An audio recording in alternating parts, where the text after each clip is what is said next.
At 8 o'clock in the morning, the Berkshire town of Windsor is already alive to another working day. Preparations at the castle are well underway. Everything in the staterooms, scene of many state and official occasions, is given detailed and careful attention. And for the men and women who are anxiously making their way to the castle, it's the culmination of many weeks of preparation. It's the day of their investiture at Windsor Castle.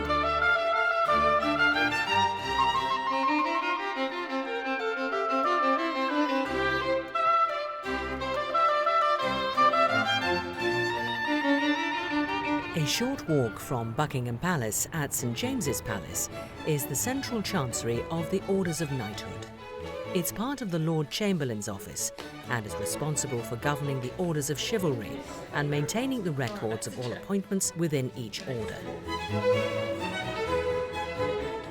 They also take the lead in organising investitures and the sending out of invitations, together with warrants signed by the King.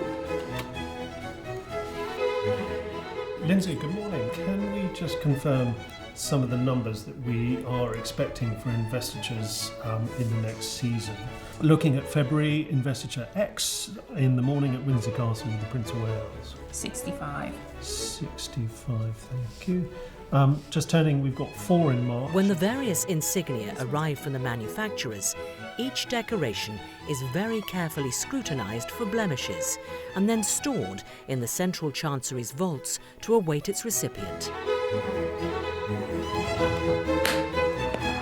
Only a select number of investitures are held at Windsor Castle each year, and recipients and their guests are treated to a sumptuous display of art and indeed history as they carefully make their way through this majestic building. The honours system and the concept of the investiture as we know it today is relatively new, given that the history of the monarchy spans over 1,000 years. Honours for chivalry have been around for centuries, but it was largely due to the King's great-grandfather, George V, who in 1917 established the Order of the British Empire, so that honours could be more widely given to deserving citizens from all walks of life for their contribution to the war effort. With the ending of the First World War and the armistice in 1918, King George extended the range of recipients to include those from the world of science, the arts and literature, as well as the voluntary and charitable sectors.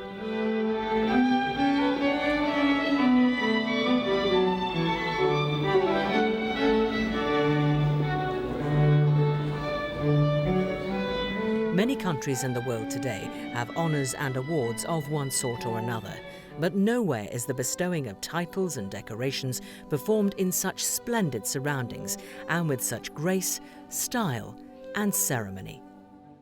Dr. Nistor Becia for services to Ukrainian refugees.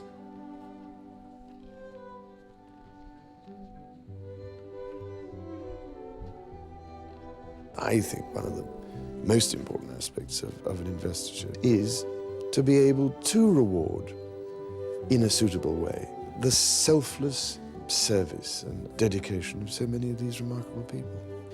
People who've dedicated their lives in all sorts of sort of unseen areas.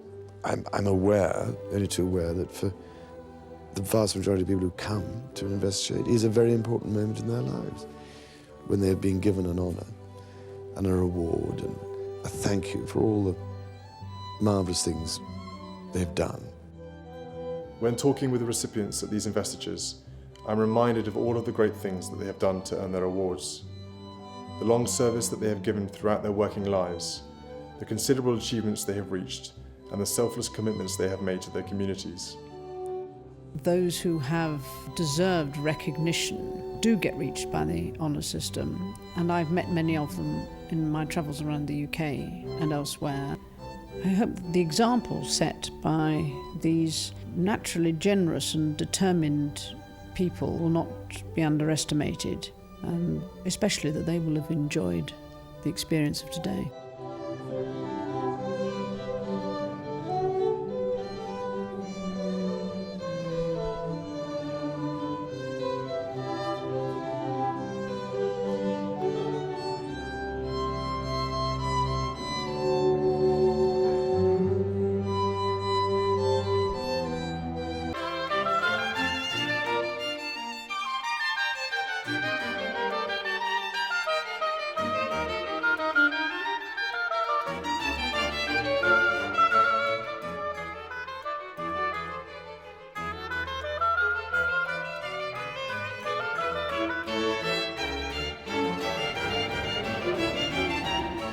as today's investiture comes to an end, there can be little doubt that the day will have given lasting pride and pleasure to all.